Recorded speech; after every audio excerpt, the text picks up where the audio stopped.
Well, hello everyone. We're back with Talking Too Fast.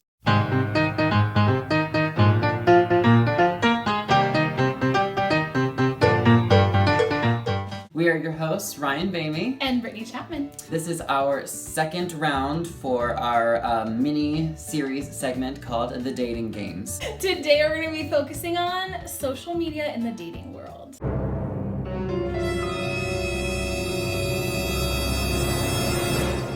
From Instagram to Facebook to OkCupid to Match. And I guess essentially our viewpoints on that whole aspect of the dating world. Yes. I mean, I've done eHarmony. One thing for me is it's really hard to navigate yourself through that sometimes. Okay, is this person a creeper? Am I getting catfished? It can get really kind of sticky. I have been catfished once. For those of you that don't know catfishing, you don't go fishing for cats. That's when you speak to someone through a dating site and will come to find out that that is a fake profile. That is someone who is, taken on a fake identity. It's really creepy and not cool. So if you're doing it, stop. That's only happened to me once, but I fortunately did not meet the guy. So I was using a social media dating site, and there was this guy who started talking to me, and he was sending me pictures, and he was really sweet and blah blah blah. We kept talking for over a month, and he wanted to meet me.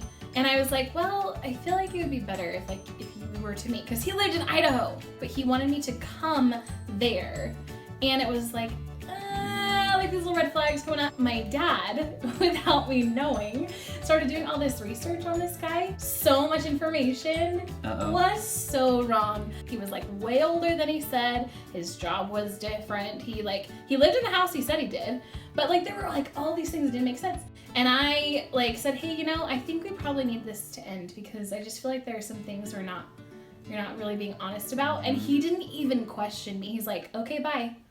I'll speak from my perspective, but I am so incredibly turned off by Grindr in this day and age for gay men. I went through that phase where I did utilize that, and I, being the naive young man that I was, would want to be on there searching for love and searching for Mr. Someone and someone right. Well, you don't go to a hookup app to look for a Mr. Forever. I get so much more of a thrill out of meeting people organically. I went out and I was people watching, and I was, that's when someone made a move and came up to me, kind of how they do in the movies. You see someone, you see them having a drink, so you go up and introduce yourself, and you give them that cliche line, oh, do you come here often? There was such a thrill out of being approached in person and someone making advances on you, making a move. Yeah. And it made me feel good. It made me feel confident, and it made me want to go out and do it again. Just technology in general. We get so sucked in so fast.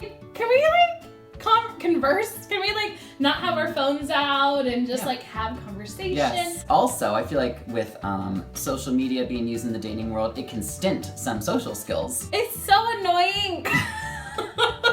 Okay, now I'm in the Mormon community, right? So there's so many singles right now, and so many singles are not dating. And I applaud you if you are. That's wonderful and amazing, and I'm so happy for you.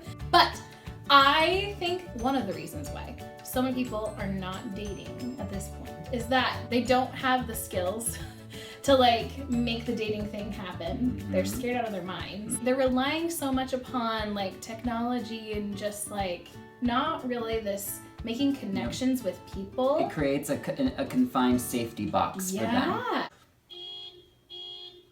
Really.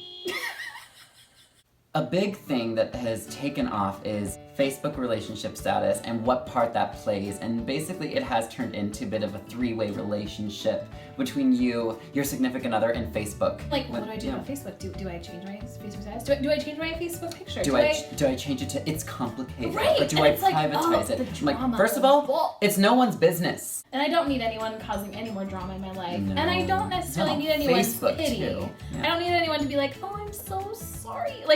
I know some people need that. But there's more fish in the sea. No, I can't handle it. I can't. I'm I know. One's coming right around the corner. Blah. I just can't do it. Love will find you again. Go to hell. Maybe some people need all of Facebook land to be oh, maybe. It's okay. Maybe you do, and that's okay. And if you get it from that from Facebook, then that is wonderful, and you just do you. We just judge you. I did have a relationship where the guy I was dating was addicted to social media. He was constantly just like, ooh, I've got to check this and I've got to check that and I want to make this Vine. There was one like time in particular that it undid me and I was so beside myself. This guy had come up to me, made me feel really uncomfortable, and I, got out of the situation, but I went to my boyfriend at the time and I told him like this, it was bothering me. I just kind of wanted to vent about it. I wasn't scared or anything, I just needed to vent.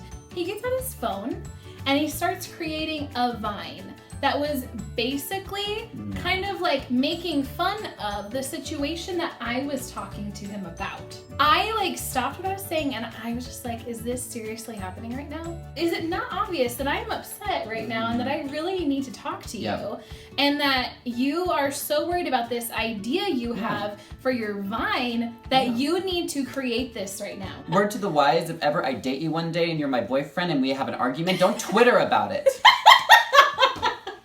So let's turn things and talk about the positive. Ways that, like social media outlets like Facebook, Instagram, Vine, Snapchat can positively impact the dating scene and you in a relationship.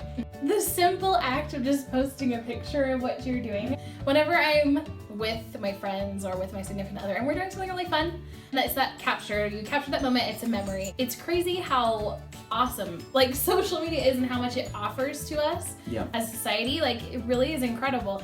But with all that really awesome and amazing stuff is like there's the bad too. And we have to balance it out. We need to treasure people and not just, be like in our phone. Yeah. And this isn't to come down on anybody that uses any sort of dating sites or dating apps at all. We're not trying to make anyone feel guilty for that, but we're just, sharing from our perspective some of the horror stories that have come from it, but also some of the enlightening lessons we've learned. For me, it's like the thrill of actually meeting somebody organically. I like to date how California people like to eat, organic. Thank you so much for joining us. It has been so fun to hear what people think and that you're enjoying what we're putting out there. So thank you for that. Until next time, have a great day, everyone. Bye. Bye.